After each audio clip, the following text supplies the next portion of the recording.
इस वक्त की बड़ी खबर आ रही है, जहां विदेश मंत्रालय की प्रेस कॉन्फ्रेंस हुई और विदेश मंत्रालय की प्रेस कॉन्फ्रेंस में जानकारी दी गई कि दोनों देशों के बीच में सीज फायर हो गया है। और जम्मू कश्मीर से हमारे सहयोगी एजाज रशीद जुड़े हैं, उनसे बातचीत करते हैं। एजाज, इस वक्त की सबसे बड़ी खबर, जहां भारत और पाकिस्तान के बीच में सीज फायर हो गया शाम 5 बजे से, और विदेश सचिव विक्रम मिस्री ने भी ये जानकारी दी है। साथ में उन्होंने ये भी कहा कि दोनों देशों के बीच में कुछ शर्तों के बाद सीज फायर हुआ। अभी हालात कैसे हैं जम्मू कश्मीर के? ऋषभ, मैं आपको बता दूंगा कि जब से डोनाल्ड ट्रंप ने अपने एक्स पर, अपने ट्विटर हैंडल पर ये पोस्ट डाला है कि उसके बाद जम्मू कश्मीर के लोगों की अगर मैं बात करूं क्या लोगों ने राहत की सांस ली, क्योंकि मैं आपको बता दूंगी कि सीज फायर लगभग 5 बजे और 6 बजे के आसपास आज बंद हो जाएगी।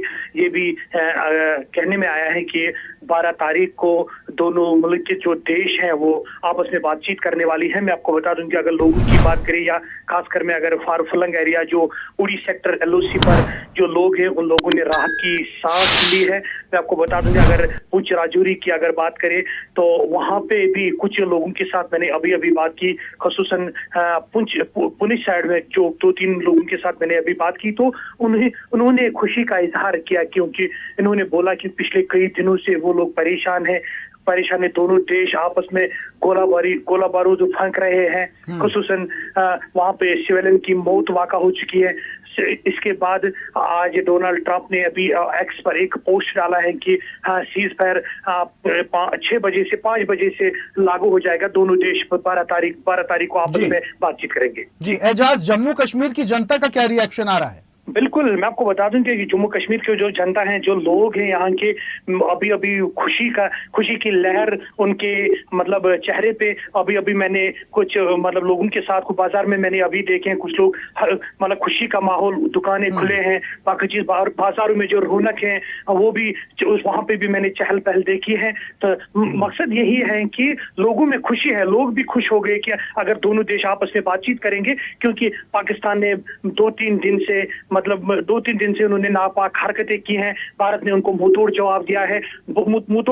उसके बाद आज डोनाल्ड ट्रंप ने अभी जो एक्स पर वो जो पोस्ट डाला है, उसके बाद लोगों में खुशी की लहर नजर आ गई। बिल्कुल एजाज, खबर पर नजर बना के रखिएगा और हमारे साथ बने रहिए, आपसे और भी जानकारी लेंगे। लेकिन सीज फायर के बाद मध्य प्रदेश के मुख्यमंत्री डॉक्टर मोहन यादव शौर्य स्मारक पहुंचे थे श्रद्धांजलि कार्यक्रम में, और सीज फायर को लेकर उन्होंने बयान भी दिया। क्या कुछ कहा वो भी आपको सुनवाते हैं, सुनिए।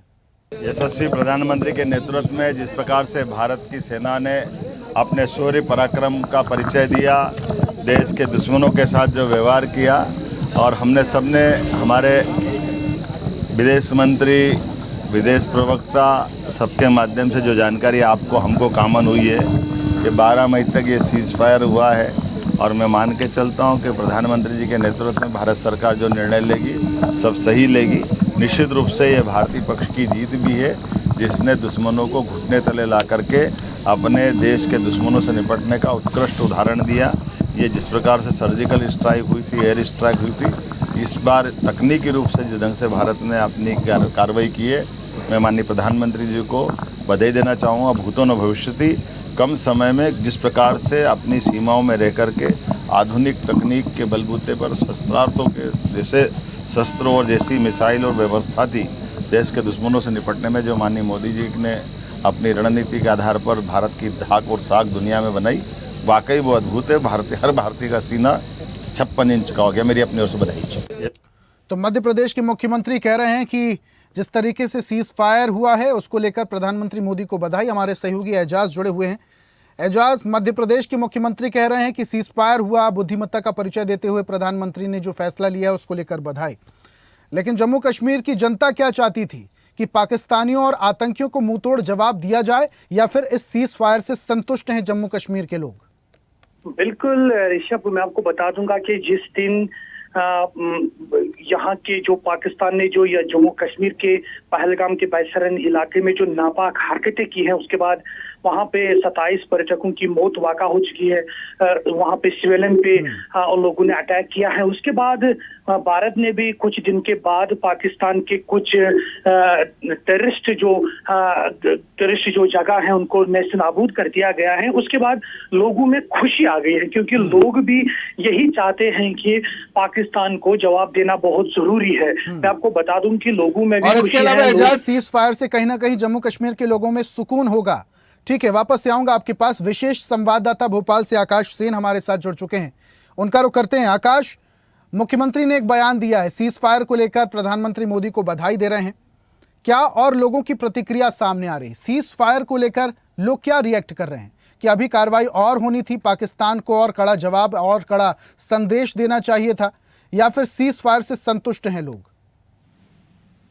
जी, निश्चित रूप से जिस तरीके से ऑपरेशन सिंदूर सफल हुआ है और पाकिस्तान के अंदर जो आतंकी ठिकाने थे उसको भारत ने ध्वस्त किया, और लगातार जिस तरीके से पिछले 4 दिन से हम देख रहे थे कि लगातार पाकिस्तान कार्यान्वयन हरकत कर रहा था, उसके बाद जो भारत की तरफ से भारतीय सेनाओं ने अपने शौर्य का प्रदर्शन किया, उससे कहीं ना कहीं देशवासी और मध्य प्रदेश के लोग भी जो है खासे उत्साहित नजर आए हैं सीधे तौर पर ऋषभ। और यही कारण है जिस तरीके से पाकिस्तानी सेना को घुटने के बल पर जो है भारतीय सेना ने अपने शौर्य के बलबूते लाकर खड़ा कर दिया। यही कारण है कि 4 दिन के अंदर ही पाकिस्तान जो है सीज फायर के लिए न सिर्फ उसने जो है अमेरिका से मदद मांगी, बल्कि उसने सीधे तौर पर भारत की तमाम शर्तों को भी माना है। मतलब ये अभी सीज फायर जरूर हो गया है, युद्ध जरूर रुक गया है, लेकिन भारत ने स्पष्ट कर दिया है कि अगर अब भारत में कोई भी आतंकी गतिविधि होती है और उसमें अगर पाकिस्तान का हाथ होता है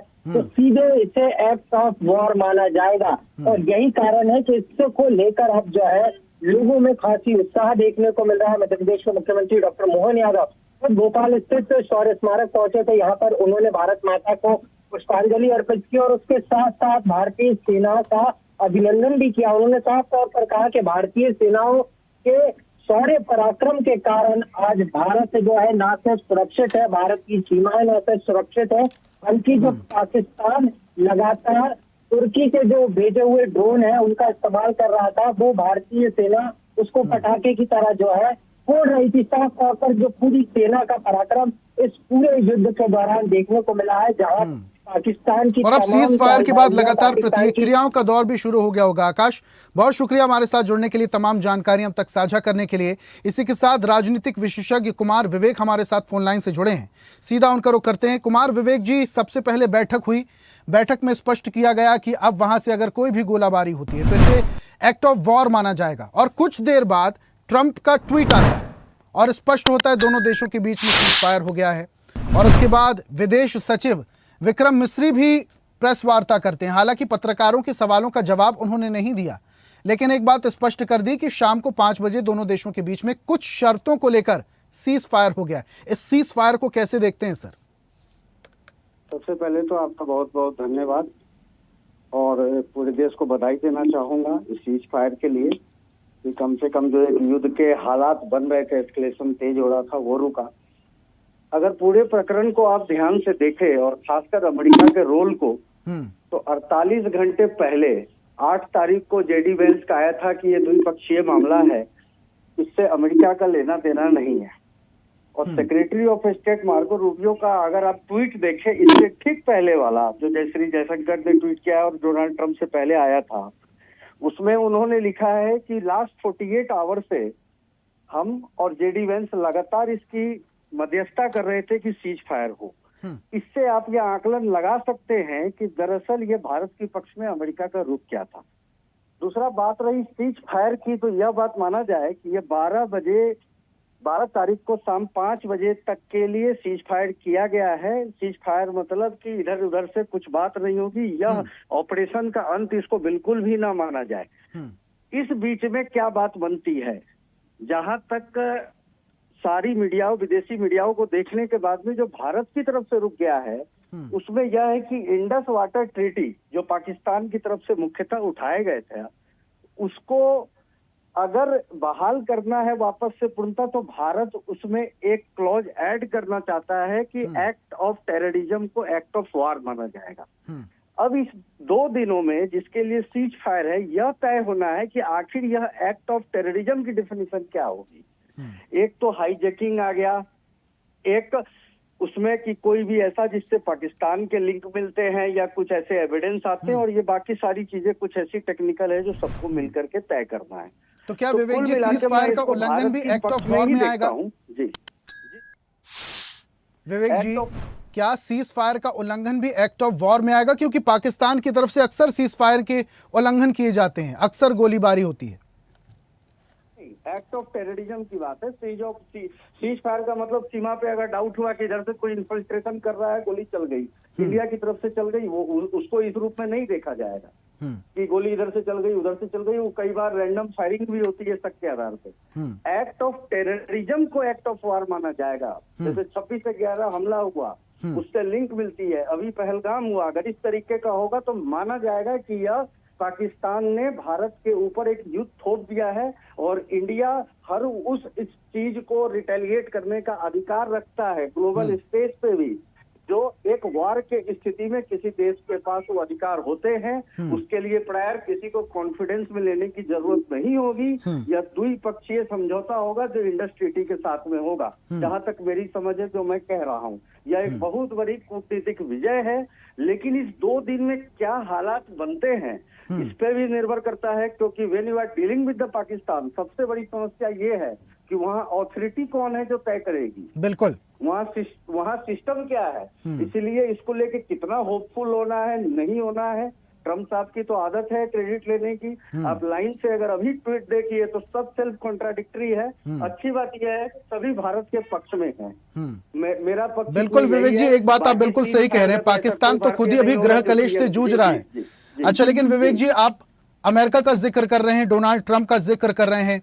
यहाँ पर डोनाल्ड ट्रंप के द्विपक्षीय चेहरे समझ में नहीं आते, विरोधाभासी चेहरे समझ नहीं आते। क्योंकि मैं 2 दिन पहले की बात करूं विवेक जी, 2 दिन पहले की मैं बात करूं तो डोनाल्ड ट्रंप ने एक ट्वीट कर यह कहा था कि हम आतंकवाद के खिलाफ है, भारत के साथ खड़े हैं और पाकिस्तान एशिया का माहौल बिगाड़ने की कोशिश ना करे, और दूसरी तरफ पाकिस्तान के समर्थन में समझौते की बात करता है। नहीं, यही बात तो मैंने आपको कहा कि जेडी वैंस ने भी कहा है 8 तारीख को आप टाइम निकालिए कि ये दोनों का मामला है, United Nation has nothing to do with it. और मार्को रूबियो उनके secretary of state foreign minister और डोनाल्ड ट्रंप कह रहे हैं कि पूरी रात भर मेहनत के बाद ये समझौता हुआ, तो जब अमेरिका को कुछ नहीं करना था तो इतना क्यों पड़ा।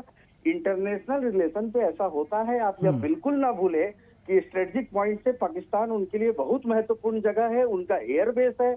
आज भी तालिबान, ईरान उनके लिए थ्रेट है। बलोच में भी उनको ईरान को कैप्चर करने के लिए एक स्ट्रेटेजिक पॉइंट है। कोई भी देश हो, मैं इसमें अमेरिका को गलत नहीं कहता। अमेरिका के जो पूरी की पूरी ग्लोबल पॉलिटिक्स है वो वार बेस्ड है, उनकी तो वार इकोनॉमी है। वो सारे डिफेंस कहाँ से आते हैं, अल्टीमेटली कहाँ के हथियार बिक रहे हैं। और ये तो छोड़िए डिस्ट्रक्शन की, अगर कंस्ट्रक्शन भी होता है तो किस कंपनी को ठेका मिल रहा है। हर कंट्री अपने लिए कर रहा है। तो आप अमेरिका के इस स्टैंड को भी समझिए। हम इसको अगर भारत के परिप्रेक्ष्य में देखें तो हम इसको विजयी मानते हैं। हमें तो जो करना था हम कर चुके ऑपरेशन सिंदूर में। और सिंदूर ऑपरेशन की आप बात करें तो पाकिस्तानी झंडे के अंदर और जनरल उनको दे रहे हैं, मतलब कि ये वास्तव में फ्रंट लाइन उनके जनरल रैंक के ऑफिसर हैं जो मारे गए, जिसको इस तरीके की विदाई मिल रही है। पाकिस्तान यहाँ भी एक्सपोज है। और विषयांतर करते हुए बस मैं कुछ समय लेते हुए एक बात और कहना चाहूंगा कि जिस तरीके के गैर जिम्मेदाराना, अनकंट्रोल्ड और सस्ते ड्रोन से हमला हुआ है, हमारे देश के कुछ लोग कह रहे हैं कि उनके 50,000 के ड्रोन आए, आपके 10 लाख के एयर डिफेंस गए। याद रखिए कि जो सस्ते ड्रोन है वो अनकंट्रोल्ड है, वो बिना टारगेट के छोड़े गए हैं, वो सिविलियन पे गिर सकते हैं। ऐसा काम नॉन स्टेट टेररिस्ट ऑर्गेनाइजेशन कर सकता है, कोई स्टेट पावर बिल्कुल नहीं करेगा। कल ग्लोबल स्टेज पे कुछ चीजें डिप्लोमेटिकली टाइम लेती है, एकाएक उसका निर्णय नहीं आता है। लेकिन इंडिया के पास यह डॉक्यूमेंटेशन बहुत मजबूत है। 2 मारे गए लोगों का पाकिस्तानी झंडे में लपेटे जाना, कि उनको आर्मी की तरफ से ट्रिब्यूट देना कि ये जो लोग हैं टेररिस्ट, ये आर्मी की तरफ से, आर्मी के ही लोग हैं, दरअसल पाकिस्तान आर्मी ही टेररिस्ट है, यह एक्सपोज। दूसरा उसका जो एक स्टाइल है वॉर फाइट का, मैं तो बात ही नहीं कर रहा कि उस सिविल एविएशन चालू रखे थे। इस तरीके के ड्रोन जो अनकंट्रोल्ड आए हैं, यह बिल्कुल बताता है कि गैर जिम्मेदाराना कोई भी मरे फर्क नहीं पड़ता। मेरा मिशन सॉल्व ये किसी स्टेट पावर की डेफिनेशन तो नहीं हो सकती। चलिए ठीक है विवेक मैं इस रूप में जी, देखता जम्मू हूँ। कश्मीर से वरिष्ठ पत्रकार हमारे साथ जुड़ चुके हैं शबनम फयाज जी, उनसे भी बातचीत करते हैं। शबनम जी, राजनीतिक विशेषज्ञ हमारे साथ जुड़े हुए थे, वो कह रहे हैं कि देखिए अमेरिका तो व्यापारिक देश है, अपना काम बखूबी कर रहा है, और अभी ये जो मध्यस्थता की बात आई है, सीज फायर की बात आई है, कहीं ना कहीं एक जीत है, कूटनीतिक जीत मानी जा सकती है इसको, लेकिन भारत की जनता की उम्मीदें कुछ और थी। क्या कहेंगे इस सीज फायर को लेकर? देखिए, सीज फायर अगर दूरदर्श नताइज के हवाले से देखें तो बहुत अच्छी बात है, क्योंकि जंग जो है वो तबाही का नाम है, और जंग में जहां आप जीत जाते हैं लेकिन फिर भी नुकसान बहुत सारा उठाते हैं, और जहां आम जनता को जान माल की हिफाजत बहुत जरूरी होती है। लेकिन जिस तरह आपने कहा कि अवाम और इस ये जो जंगबंदी मुआहिदा हुआ है, तो इस हवाले से क्या कुछ कहना चाहेंगे? मैं ये कहूँगा कि अवाम बिल्कुल सरकार से नाराज होगी, इसमें कोई शक नहीं है, क्योंकि जिस तरह से अवाम ने ये उम्मीदें लगाई रखी थी कि इस बार जो है पीओके या पाकिस्तान को नुकसान पहुंचाने के लिए जो अवाम बड़ी इस तरह लग रहा था कि उनको उम्मीदें बहुत सारी है इस सरकार से, वजीर आज़म से, तो वो उसमें कामयाब दिखाई नहीं दिए, क्योंकि जंगबंदी मुआहिदा जब होता है तो इसका मतलब है कि आप जहाँ पे थे वहीं पे हैं, और कौन सी गारंटी है इस हेलो जी जी सुन पा रहे हैं, बोलिए सर। हाँ, तो कौन सी गारंटी इस तरह की मिली कि अब आइंदा इस तरह नहीं होगा? अगर उसमें किसी हद तक कामयाब हम होते हैं तो फिर भी हम कहेंगे कि नहीं, हमने जिन्होंने हमें नुकसान पहुंचाने की कोशिश की थी, हमने उनको नुकसान पहुंचाया और सबक दिया, और उसके बाद उन्होंने वो नहीं किया। लेकिन अगर इसके बाद फिर ऐसा वाक़ा कोई पेश आता है जिसकी वजह से इतनी बड़ी टेंशन दोनों कंट्रीज के दरमियान बढ़ी, तो फिर ये सरकार किस तरह का जवाब अवाम के सामने रखेगी? लेकिन मैंने इससे पहले भी आपसे कहा कि सरकार पर सवालात उठेंगे, और ये जो अपोजिशन की जमातें हैं या अवाम जो है वो सवालात जरूर उठाएंगे कि आपने जहां से शुरू किया था खत्म कहां पे करना था, क्या ये सही वक्त था खत्म करने का? इसका जवाब सरकार को देना पड़ेगा। लेकिन ये भी हम जानते हैं। शबनम जी, ये बात समझते हैं, राजनीतिक विशेषज्ञ विवेक हमारे साथ जुड़े हुए हैं, उनसे भी बातचीत करते हैं। विवेक जी, शबनम कह रहे हैं कि जनता में कहीं ना कहीं गुस्सा होगा, क्योंकि उम्मीद थी पीओके की, उम्मीद थी पाकिस्तान को कड़ा सबक सिखाने की, वो उम्मीद दिखाई नहीं दी लोगों को। विवेक जी क्या समझेंगे, जनता नाराज होगी, इसका असर क्या बिहार चुनाव में पड़ने वाला है? विवेक साहब, विवेक जी सुन पा रहे हैं? लगता है विवेक जी से संपर्क टूट गया है। शबनम हमारे साथ जुड़े हुए हैं। शबनम, आप बोल रहे हैं कि जनता में कहीं ना कहीं नाराजगी देखने को मिलेगी, और क्या इसका फर्क फिर बिहार चुनाव पर भी पड़ेगा? बिहार चुनाव पे तो इसका असर पड़ेगा, क्योंकि जहां बिहार चुनाव के वक्त जो एक रैली की थी, जब 2022 में, ये 22 अप्रैल को ये जो अटैक हुआ, उसके बाद सीधे वजीर आज़म साहब जो है वो बिहार चले गए, जहां उन्होंने उन लोगों के सामने, हजारों लोगों के सामने, जहां हजारों लोगों के सामने, वहां मुल्क के करोड़ों लोगों के सामने उन्होंने ये बात कही, और जोरदार अल्फाज में कही कि हम इसका बदला लेंगे, वक्त भी हम तय करेंगे, सब कुछ। और उसके बाद जो मीटिंगें हुई, चाहे वो वजीर दाखिला से हो, चाहे वो डिफेंस मिनिस्टर से हो, चाहे वो अजीत डोवाल साहब से हो, चाहे जितनी भी हाई लेवल की मीटिंगें हुई, और ये कहा गया कि फ्री हैंड फौज को, चाहे वो नेवी हो, चाहे वो एयरफोर्स हो, चाहे वो हमारी जो फौज है, जमीनी फौज है, तो उनको फ्री हैंड है, वो कुछ भी करें, हम उनको साथ दे रहे हैं। लेकिन क्या हमने वो गोल अचीव किया जिस पर हमारी नजर थी? क्या सिर्फ हम ये वादा, जब आप कहते हैं कि कारगिल के वार के बाद आपने कहा कि शबनम जी, ये जो सीज फायर का फैसला लिया गया है, ये सीज फायर का जो फैसला लिया गया है, विक्रम मिस्री ने एक बात स्पष्ट की है कि कुछ शर्तों पर दोनों देशों के बीच में सीज फायर हुआ। वो शर्तें तो स्पष्ट नहीं की गई है, लेकिन कुछ बड़ी शर्तें हो सकती है ना। देखिए, जब आप शर्तों की बात करते हैं, जहां हम यहाँ से भारत से ये कह रहे हैं कि हमारी सरकार कह रही है, अधिकारी बड़े बड़े कह रहे हैं कि कुछ शर्तों पर, इसी तरह आप देखेंगे उस पार भी पाकिस्तानी सरकार या पाकिस्तानी फौज की तरफ से जो बयान आएगा वो भी कहेंगे कुछ शर्तों पर। इसका मतलब हम वहीं पे रहे, क्योंकि फैसला एक आपने लोगों से कहा था, मुल्क की आवाम से कहा था कि हम जो फैसला लेंगे वो सही होगा, और भारत पीछे एक कदम भी नहीं हटेगा, हम किसी भी हद तक जाएंगे। तो अगर सीज फायर तक ही जाना था, क्योंकि करगिल वॉर जब हुआ तब भी हमने सीज फायर फिर किया, फिर उसके बाद भी, लेकिन हालात क्या वो वाकयात फिर रुके और आज तक हम वही कर रहे हैं। और इसका मतलब साफ है कि कहीं ना कहीं साफ नजर आ रहा है कि इस सरकार पर सवालात उठेंगे। ठीक है शबनम जी, वापस आऊंगा आपके पास। विशेष संवाददाता आकाश सेन हमारे साथ जुड़ चुके हैं, सीधा उनका रुख करते हैं। आकाश, अभी थोड़ी देर पहले मुख्यमंत्री मोहन यादव बधाई दे रहे थे सीज फायर को लेकर, प्रधानमंत्री को उन्होंने बधाई दी, लेकिन तमाम हमारे साथ मेहमान जुड़ रहे हैं। अभी जनता का क्या रिएक्शन आ रहा है? जम्मू कश्मीर की अगर बात करूं तो हमारे वहां के संवाददाता एजाज बता रहे हैं कि जम्मू कश्मीर के लोगों में थोड़ा सुकून है, थोड़ी खुशी है, सीज फायर होगा, गोलीबारी नहीं होगी, अब सुकून से घर में रहेंगे कम से कम। मध्य प्रदेश की जनता का क्या रिएक्शन है आकाश? यही समझने की कोशिश कर लेते हैं। इस समय मैं न्यू मार्केट में मौजूद हूँ, क्या कुछ कहना है यहाँ के लोगों का। बहुत सारे व्यापारी भी हमारे साथ हैं। सर, कैसे देख रहे हैं? सीज फायर हो गया है और सीधे तौर पर अगर हम बात करें तो अब जो है यहाँ पर देखने में आ रहा है कि एक बार फिर से भारतीय सेना के सामने पाकिस्तान को झुकना पड़ा। देखिए, पाकिस्तान जब से हिंदुस्तान ने हमला किया था बहुत पीड़ित था, बहुत परेशान था। वो बार बार कैसे भी कोशिश कर रहा था कि हिंदुस्तान उस पर हमला न करे। इस दृष्टिगत वो बार बार अमेरिका के संपर्क में था और अमेरिका चूंकि अभी चलिए ठीक है आकाश, आप लोगों से बातचीत कीजिए, उनका रिएक्शन लीजिए और बताइएगा, पल पल की अपडेट आपसे लेते रहेंगे। लेकिन फिलहाल यहाँ पर विदेश सचिव की तरफ से स्पष्ट किया गया सीज फायर हो गया है और सीज फायर कुछ शर्तों पर हुआ है। अब 12 तारीख को दोनों देशों के बीच में बातचीत होने वाली है। अब 12 तारीख का हर किसी को इंतजार है बातचीत में क्या कुछ होगा, लेकिन 12 तारीख तक दोनों देशों के बीच में सीज फायर लागू हो गया है। अब 12 तारीख की मीटिंग में क्या कुछ होगा ये देखने वाली बात होगी। खास पेशकश में इतना ही। बने रहिए स्वदेश न्यूज के साथ, सबसे पहले देश। ऐसे ही वीडियोस के लिए लाइक करें, शेयर करें, फॉलो करें, YouTube पर जाकर सब्सक्राइब कर बेल आइकन दबाना ना भूलें और ताजा अपडेट्स के लिए स्वदेशलाइव.com पर जरूर जाएं।